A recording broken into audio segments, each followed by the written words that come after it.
கர்த்தருடைய பரிசுத்த நாமத்திற்கு ஸ்தோத்திரம். இன்றைய நாளின் தியானத்திற்கென்று தெரிந்து கொள்ளப்பட்ட வேத வசனம் பிரசங்கியின் புத்தகம் 3ஆம் அதிகாரம் 11ஆம் வசனம். பிரசங்கி 3:11. அவர் சகலத்தையும் அதினதின் காலத்திலே நேர்த்தியாகச் செய்திருக்கிறார். உலகத்தையும் அவர்கள் உள்ளத்திலே வைத்திருக்கிறார். ஆதலால் தேவன் ஆதி முதல் அந்தம் மட்டும் செய்து வரும் கிரியையை மனுஷன் கண்டுபிடியான். He has made everything beautiful in its time. He has also set eternity in the hearts of men. Yet they cannot fathom the work that God has done from beginning to end. கடவுள் ஒவ்வொன்றையும் அதனதன் காலத்தில் செம்மையாகச் செய்கிறார். காலத்தை பற்றிய உணர்வை மனிதருக்கு தந்திருக்கிறார். ஆயினும் கடவுள் தொடக்க முதல் இறுதி வரை செய்து வருவதை கண்டறிய மனிதரால் இயலாது. ஆமென். இன்றைய தியான வசனம் 3 முக்கியமான பகுதிகளை கொண்டுள்ளது. அதை குறித்து சற்று ஆழமாக தியானிப்போம். முதலாவது, அவர் சகலத்தையும் அதினதின் காலத்திலே நேர்த்தியாகச் செய்திருக்கிறார். தூய தேவன் ஒவ்வொரு காரியத்தையும் சரியான நேரத்திலும் சரியான முறையிலும் செய்து முடிப்பவர். இதை அவருடைய காலக்கெடுவுக்கு ஏற்ப என்று பொருள் கொள்ளலாம். அதாவது நம்முடைய நேரத்தில் அல்ல, தேவனுடைய நேரத்தில் அவர் செய்கிறார். மேலும் அந்த நேரம் எப்பொழுதும் சரியானது. கர்த்தர் இரக்கமும் கிருபையும் நீடிய சாந்தமும் மகா தயையும் சத்தியமும் உள்ள தேவன். இரண்டாவது, உலகத்தையும் அவர்கள் உள்ளத்திலே வைத்திருக்கிறார். இங்கு உலகம் என்று தமிழில் மொழிபெயர்த்திருப்பது எபிரேய மொழியில் ஓலம் என்னும் வார்த்தையாகும். இதன் பொருள் நித்தியத்தன்மை, நிகழ்காலத்தை கடந்து காணும் ஆழ்ந்த ஆர்வம் அல்லது சிக்கலான ஆழ்ந்த உண்மைகளை புரிந்து கொள்ளும் ஆசை என்பதாக இருக்கலாம். அதாவது மனிதனுக்குள் ஒரு நித்தியமான உண்மையை அறிய வேண்டிய ஆழ்ந்த தாகம் இருக்கிறது.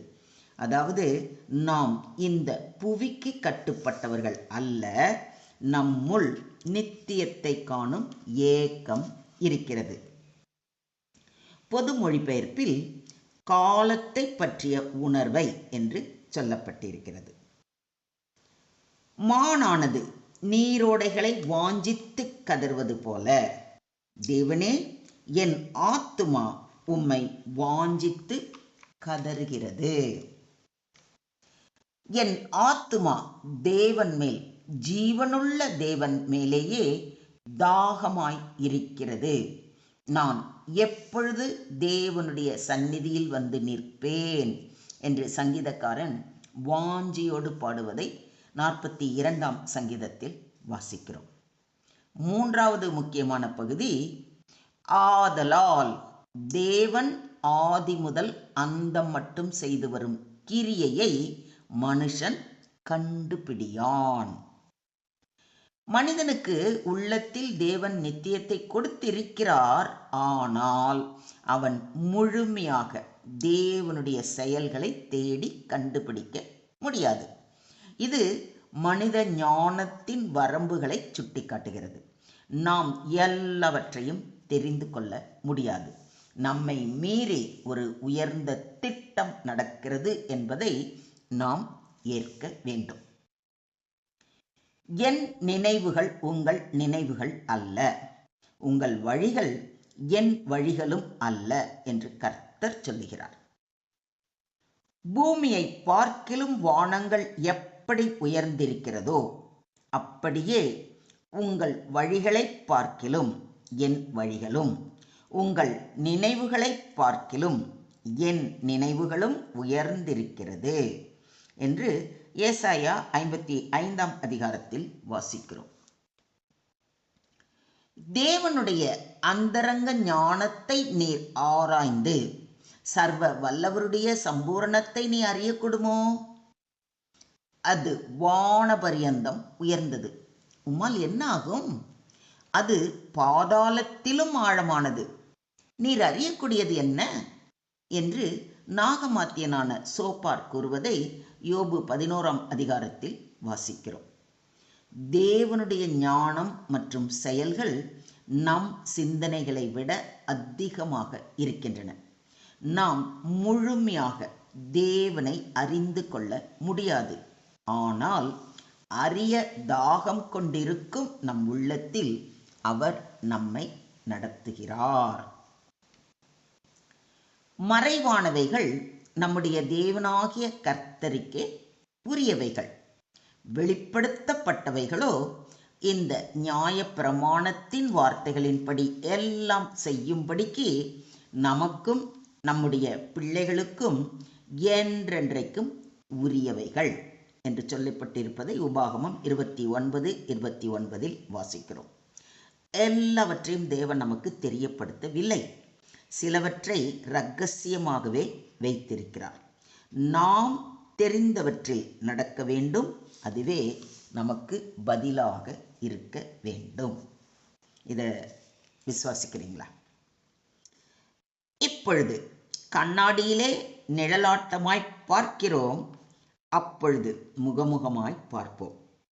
இப்பொழுது நான் குறைந்த அறிவுள்ளவன், அப்பொழுது நான் அறியப்பட்டிருக்கிறபடியே அறிந்து கொள்ளுவேன் என்று பவுலடிகளார் கூறுவதை கொரிந்தியருக்கு எழுதின 1 நிருபம் 13ஆம் அதிகாரம் 12ஆம் வசனத்தில் வாசிக்கிறோம்.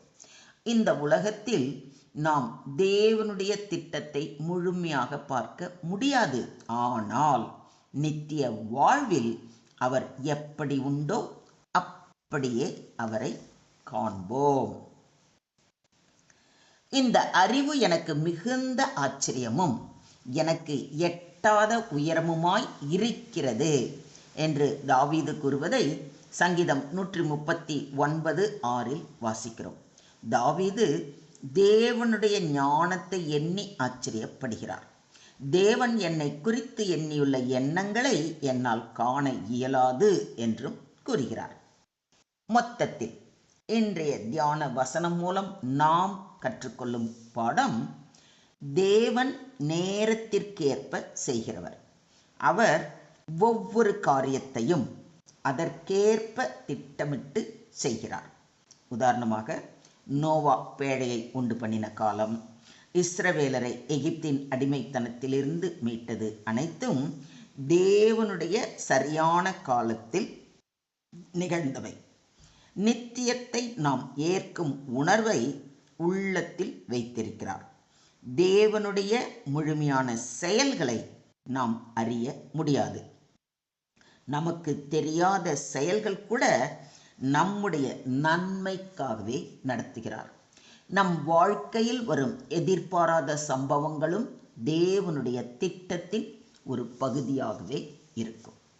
சுருக்கமாக சொல்வதானால், தேவன் ஒவ்வொரு காரியத்தையும் சரியான நேரத்தில் ஆழமான ஞானத்தோடு செய்கிறார். அவர் நம்முள் ஒரு நித்திய உண்மையை காணும் ஏக்கத்தையும் வைத்துள்ளார்.